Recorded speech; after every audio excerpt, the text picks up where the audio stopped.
Tapos, kumain na tayo sa Jollibee, o mag-Jollibee tayo, dahil bili natin pagkain mag-iina sa Chowking. Sila. Buti ka may dala kang pera. Hindi, siya may dala akong pera. Pero may dala din siyang pera. Eh, ayaw, sabi niya, pera pa raw yun nila Ate Elena na binayad sa kanya nung araw. Sige, bahala pa. Hindi ako pinagbayad, maski sa pasahan siya lahat. Oo. So, habang nagta-travel kami, talagang sinabi siya na susuya kay ate. Para akong tinatakot na kasi pinadala sa'yo yung message, saka hindi siya. Bakit niya ako kailangang takutin ng ganun? Bakit ka tinatakot? Ano ba pananakot sa'yo? Na keso, huwag daw siyang babalik ta rin.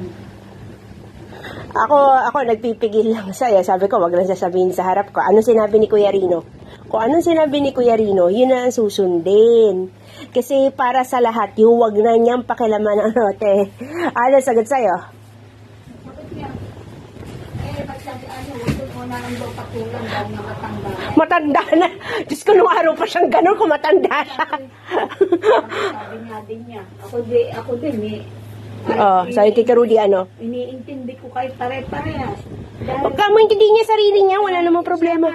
Sabi niya, talaga naman tama yung sabi ng anak ko, matatanda na tayo, tumatanda tayo, hindi pwede lahat tayong pinaawat ko kayo, mag-enjoy kayo, manood kayo ng sine, gumala kayo, may pera naman kayo.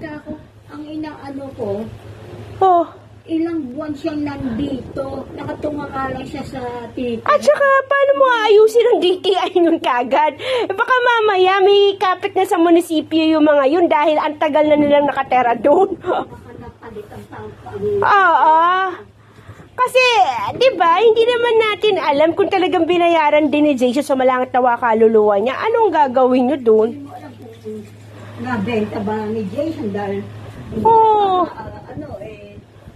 si ate na nagsasabi, mahusay magkakapatid na yun.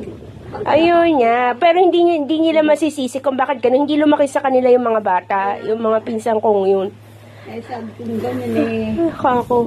Ang akin, ang inaano ko, bakit ako kailangan, huwag siyang babalik ta rin. Kailan ako gumawa ng usap?